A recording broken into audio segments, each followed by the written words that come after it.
Okay, so until now we have gone through the laws of friction, and now we want to study something about that is called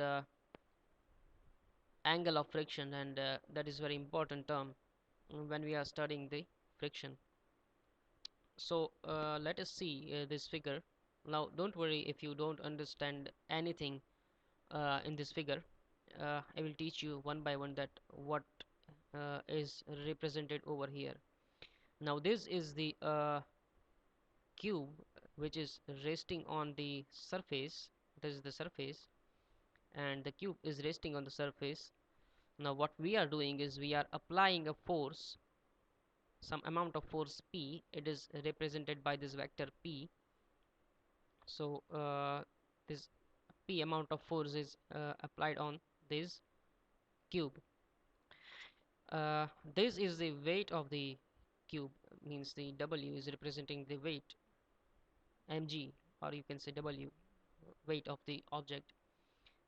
So if we apply force P, we know that the tendency of friction to act in opposite direction to that of the applied force.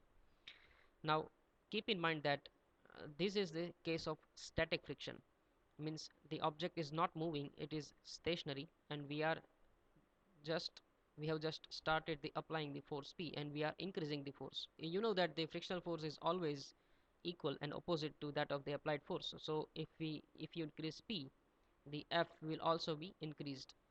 uh, so it is indirectly proportional, right? When the object is stationary, the force P is equal to frictional force F. So if you increase the force P, the frictional force F will also increase. What is this Rn? That is the normal reaction.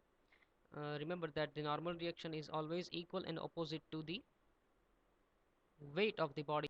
So remember that is this is a normal reaction opposite to the weight of the body and perpendicular to the surface. Okay, normal reaction is always perpendicular to the surface on which the object is resting. So you are applying force P over here. The weight W of the object is acting over here. So what will be the resultant of this force? It is this one, right? This is the resultant force of these two forces. uh, you know what is a resultant force is, right? So this is the resultant force. Okay, so here the weight and P creates a resultant force, this one. Okay, so opposite to that there will be a reactive force over here too. Okay, this is the opposite to this force. Now that you can say that this force is the resultant of normal reaction and frictional force. If you increase the applied force P, the frictional force F will also increase, and the angle will be more. This angle will be more because this is the resultant force. So if you increase the force P, the frictional force will be more, and this resultant force will be also at the more angle with this vertical. So this angle is called the angle of friction. Okay, this is called the angle of friction. Now when the object is stationary and you are applying force P, how many forces are acting on the body? It is the weight W, the applied force P, that is horizontal, and the normal reaction Rn. So these are the three forces acting on the body. Okay, so what is limiting angle of friction? Okay, the limiting angle of friction is that angle when the body just starts moving or tends to start moving. Okay, so we have already studied that what is uh, limiting friction when the body just starts moving. So limiting angle of friction is that angle when the body just starts moving, but the angle between what? Angle between normal reaction and resultant force, R and Rn, that is phi. Mathematically, if you see this figure, there is a phi, angle phi between R and Rn, right?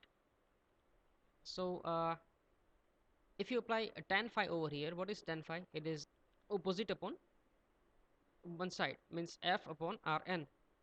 This is called F, this is Rn. This F is nothing but this frictional force. You can also in vector diagram you can represent it over here. So tan phi is equal to F by Rn. Now you know that what is F?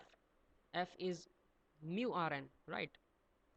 We have already studied that the ratio is constant, that is mu. F by Rn is equal to constant, and that is mu.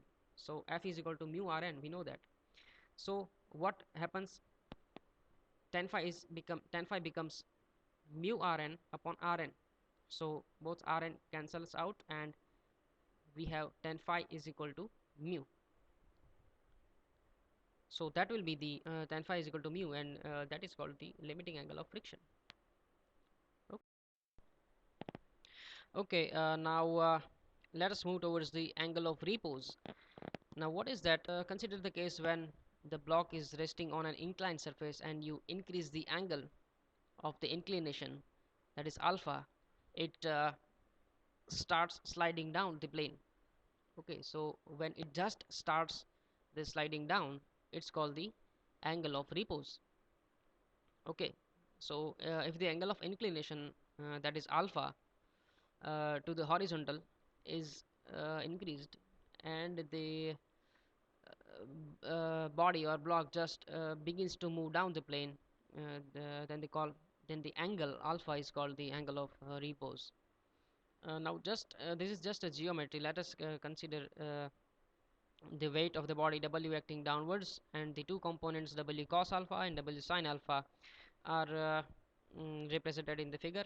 The Rn is the normal reaction perpendicular to the plane, and the resultant that is R, that is a reaction resultant of the both the force Rn and F, and that is an alpha angle, that is the angle of limiting angle of friction.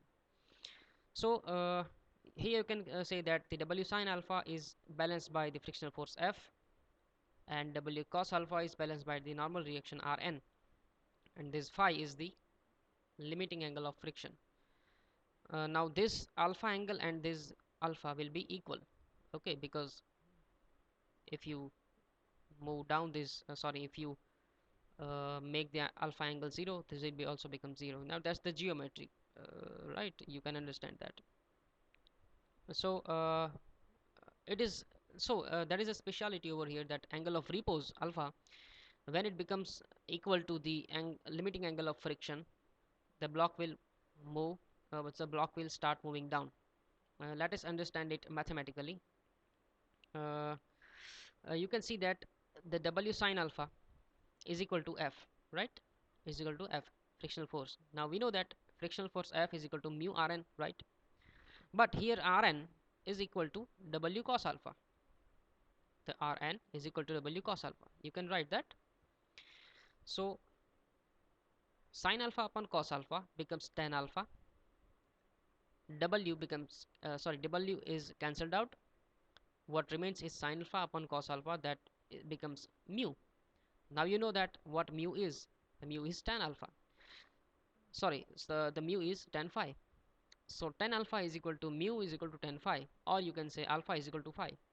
So it is clear that when alpha and phi becomes equal, the blocks starts moving down, and this alpha is called the angle of repose. So hope the things are clear now. We will study a few things which is relevant to friction in next video. Thank you.